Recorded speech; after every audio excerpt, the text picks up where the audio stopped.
According to the internet, Oscar Piastri is secretly backed by a $35 billion fortune, which would be impressive if it were even remotely true. So, let's set the record straight. This is a public service announcement nobody asked for, but everyone clearly needs.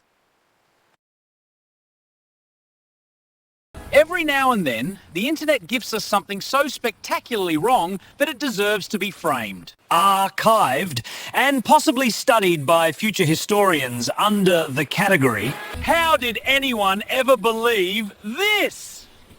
Enter the Reddit post. You know the one where somebody triumphantly announced that Chris Piastri is secretly worth $35 billion. Therefore, Lando is definitely not a pay driver, and Oscar is actually the super privileged one. Truly one of the great works of modern fiction.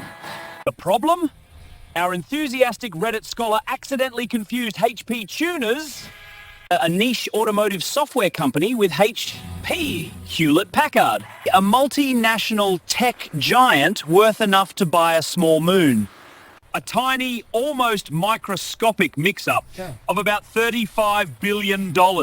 For context, Australia has exactly one person worth more than $30 billion, and that is Gina Rinehart, not Chris Piastri hiding behind a mountain of ECU software. In reality, Chris Piastri's company is listed with a turnover between $8 and $56 million, depending on the year. That's million, not billion, and that is turnover, mind you, not profit. Even if we pretend with a straight face that $56 million is pure profit and Chris never buys a coffee again, he'll hit $35 billion around the year 2650. And while HP Tuners is a leading diagnostic and calibration solution in the vehicle performance world, and it is growing rapidly on the back of genuinely effective products, it is still nowhere near being a billion-dollar enterprise, though I'm sure they would love to be. So yes, the Reddit poster was only off by more than half a millennium. But once misinformation hits social media, well, good luck putting that genie back in the bottle. Now it's repeated as gospel by the more excitable corners of Lando fandom. Oscar started racing remote control cars because motorsport costs a small fortune and his family, shock horror, was normal and not what you would call rich back then. He didn't touch a real kart until age 10 in a used Fernando Alonso kart because that's what fit the budget. Lando, on the other hand, began at 7 in brand new top-of-the-line equipment with private tutors and every advantage money could buy. Nothing wrong with that, but let's not rewrite history, pretending he had it tough. Oscar had to move to the other side of the world at 14, alone, to chase an open-wheeler career. Lando stayed comfortably within the well-funded Norris ecosystem.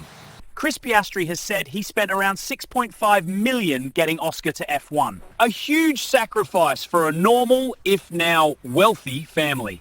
Adam Norris? He spent more than that just to get Lando a McLando test seat after a less than stellar F2 campaign, then reportedly spent over £30 million covering Lando's first 3 years in F1. So yes, Lando is a pay driver.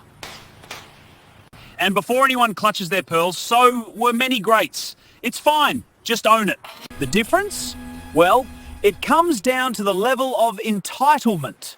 Lance is notably considered the wealthiest pay driver in F1 history, but Lance never demanded Alonso get strategically neutered for him. Lando, on the other hand, seems to get more joy from McLando hobbling Oscar than from his own actual race wins. But wait, there's more!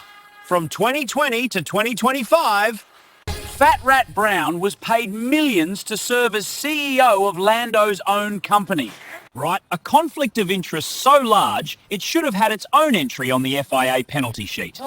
That cosy arrangement ended only in June 2025, when the company was sold and the new owners politely and quickly showed Fat Rat the door as not wanting the stink of that conflict of interest to stick to their newly purchased company. And now, with Oscar improving at warp speed and threatening the golden boy hierarchy, Lando's parents are suddenly visible at every race weekend, hovering like a polite but unmistakably intimidating reminder of where McLando's pocket money comes from. So, when Fat Rat Brown proclaims, "There is no favoritism at McLando," what he really means is, we'd rather gift wrap the championship for Max than give Oscar a single beneficial strategy call. and when fans point to Hungary 2024 as proof of Oscar favoritism, it's only because it is the one and only instance of a team order benefiting Oscar in 3 entire seasons. One single, solitary, lone episode. Compared to the many orders and strategy calls favouring Lando at Oscar's expense, setting the record straight complete. Whether anyone listens, well, that's another story. Right, we need to talk. I have worn papaya proudly, faithfully, spiritually. But at the moment, papaya and I are not simpatico. We're taking some space. This is composed, this is structured, this is functioning. And I can't help but notice, it seems to be working better than some other orange things currently are. No shade, just observation. If you would like to support Oscar directly, without committing to full papaya optimism, well, the OP81 range exists for that. It is calm, it is sharp, it does not let you down. Unlike a certain papaya team that continually lets down our favorite driver, I am simply diversifying my wardrobe and my expectations. So, if you would also like a change from orange, in protest or just for a fashionable change, head on over to store.oscarpiastri.com and check out the range. No, this isn't sponsored. In fact, I'm fairly certain Oscar has never heard of the Koala Krew. But if you want to show your support for Oscar without showing support for McLando, then the OP81 range is for you. Hey, I think I look pretty good in this.